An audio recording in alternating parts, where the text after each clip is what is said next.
Assalamualaikum warahmatullahi wabarakatuh. Perkenalkan, nama saya Farhan dan hari ini saya akan mempresentasikan bagaimana cara melakukan simulasi CRM pada Windows 19.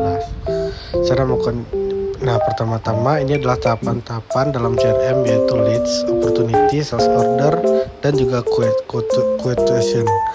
Ini adalah studi case PT Andri, adalah perusahaan yang bergerak di industri bunga, khususnya toko Bukit Bunga. Perusahaan ini sedang mengupayakan peningkatan penjualan dengan strategi pemasaran yang efektif. Di bagian pemasaran ingin mencari bagaimana apakah ada supplier yang dapat mendukungnya. Nah, ini ada dua customer yang memilih yang berasal dari dua perusahaan yang berbeda. Nah, ternyata setelah dibandingkan, yang menang adalah customer dengan nama Olivia Bloom dengan data yang dapat teman lihat. Nah, ini informasi yang akan kita gunakan di dalam udunya.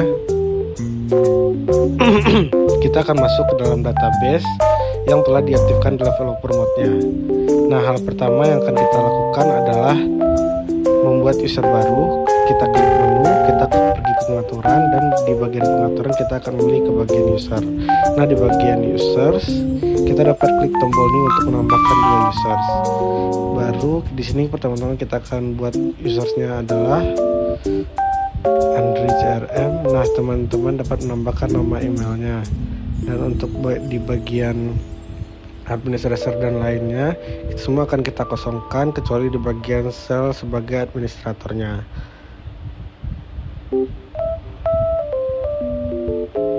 Nah, itu kan ada peringatan ya teman-teman, jadi kita bisa menyesuaikan peringatannya.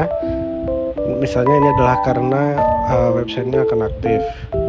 Nah, jadi kita akan menyesuaikan role ini dalam website itu, kewenangan itu seperti apa. Ini kita kosongkan.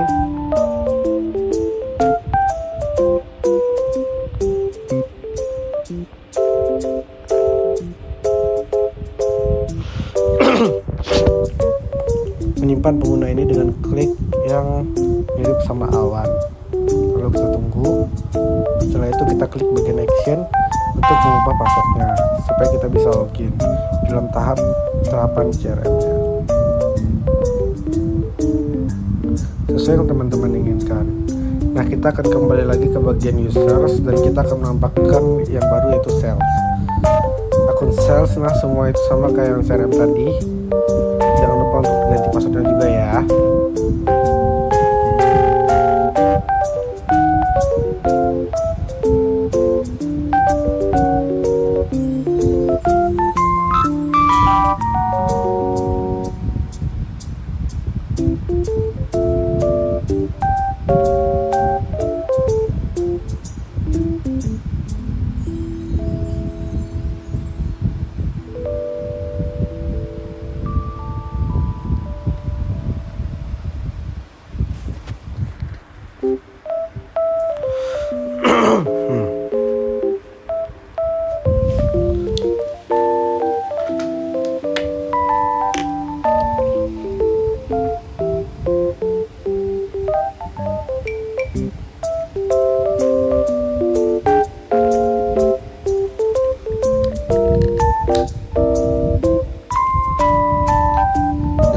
Kita udah bisa lihat tuh ada dua pengguna barunya. Lalu kita akan pergi ke menu setting lagi.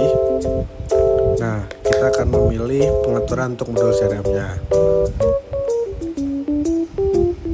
Dan di sini kita akan mengaktifkan leads dan kita akan klik. Lalu jangan lupa untuk menyimpan perubahan di pengaturan dengan klik save. Itu teman bisa lihat di bagian kirinya ya.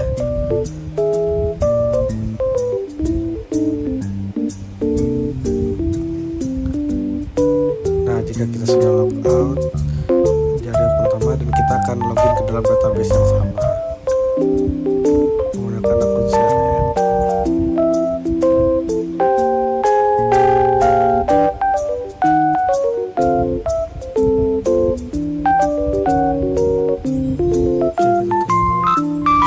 Ini adalah proses loginnya. Jangan lupa masukin passwordnya ya, sesuai dengan yang telah kita ubah pada saat memasukkan akun CRM tadi. Dan jika sudah berhasil, kita akan masuk ke bagian menunya dan kita akan memilih ke bagian CRM. Dan di sini kita akan ke bagian menu leads. kita klik new untuk menambahkan leads baru. Dan nah di situ teman-teman, sesuai dengan skenario yang telah kita buat, kita tuh bisa banget isi field space kosong di sini. Jadi seperti nama, kemungkinan ada berapa, alamatnya juga ada, alamat websitenya kalau ada, terus source personnya kita bisa ganti, juga ada nama, kontak name dan lain-lain. Nah ini tuh kita bisa banget kita isi sesuai dengan skenario yang tadi telah kita buat ya teman-teman.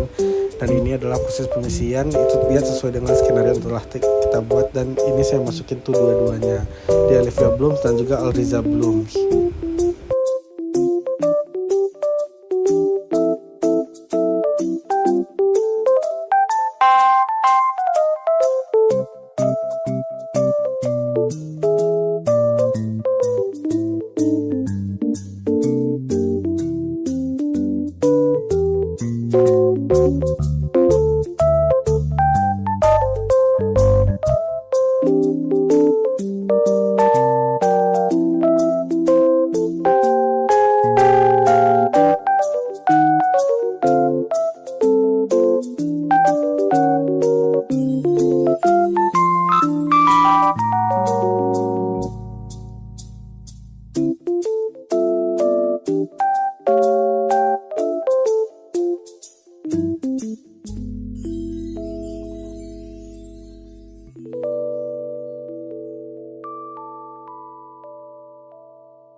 Nah, jika sudah menambahkan leadsnya, kita dapat lihat ini ada 2 leads baru.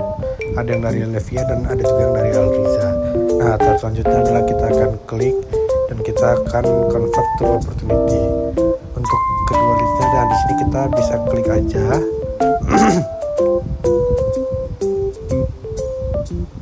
Nah, kita balik lagi ke leads untuk convert jadi opportunity juga untuk leads yang satunya. Nah, jika sudah, kita akan masuk ke menu CRM lagi. Di awal kita akan kembali ke dashboardnya dan dapat dilihat ya teman-teman, di sini ada 2 leads, 2 type yang lainnya baru kita tambahkan tadi. Dan di sini kita akan mengisi pendapat yang diharapkan sesuai dengan skenario yang telah kita buat. Nah, di sini untuk Alriza Bloom pendapatan yang diharapkan itu besar 15 juta. Nah, di sini kita bisa nambahin aja dan kita akan kembali lagi ke bagian pipeline-nya.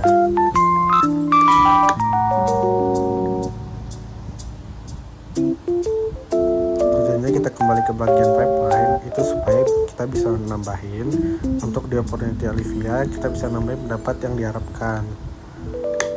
dan dari sini kita nambah 35 juta sesuai dengan skenario tadi. Nah, kita bisa lihat ada angka-angka pendapatan yang diharapkan dan juga kontak nama serta perusahaan suppliernya.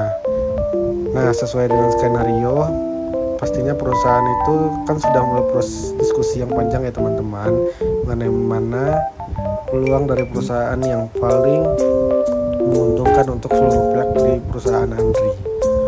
Nah, ternyata ditemukan bahwa Alivia Bloom itu lebih menguntungkan, sehingga kita di sini bisa klik one dibagi untuk opportunity. Alivia Bloom,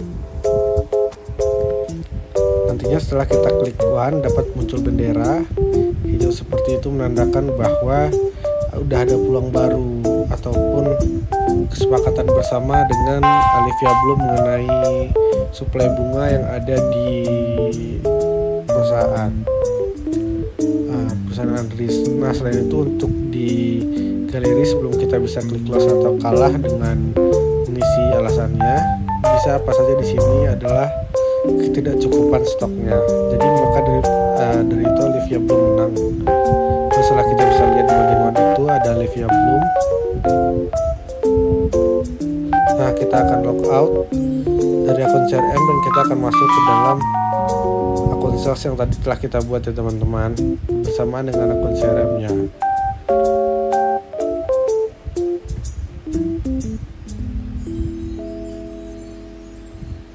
Nah, di akun sales ini kita akan masuk ke bagian sales dan juga kita akan menambahkan quotation baru dan dapat teman-teman isi ya bagian-bagian yang kosongnya itu sesuai dengan skenario yang telah kita buat tadi.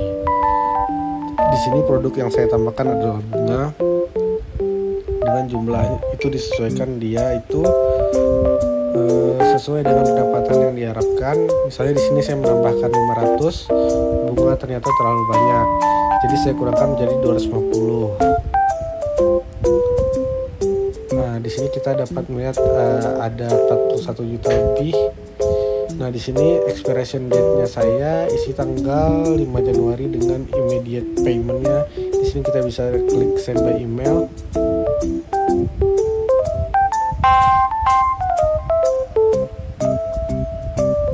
Oke, kita tunggu. Nah, di sini kita bisa klik send jika muncul tampilan seperti ini. Nah, di sini kita bisa confirm bahwa quotation ini sudah benar dan sesuai dan kita bisa buat invoice-nya untuk menandakan bahwa proses CRM-nya sudah berhasil dilakukan. Nah, di sini kita dapat melakukan preview terhadap invoice yang telah berhasil dibuat dari quotation yang tadi, dan di sini kita bisa klik di bagian kiri atas aja untuk klik previewnya. Nah, ini invoice yang berjumlah 41.625.000. Nah, ini ada tampilan draftnya. Sekian yang saya dapat jelaskan mengenai siklus CRM kurang lebih. Mohon maaf. Wassalamualaikum warahmatullahi wabarakatuh.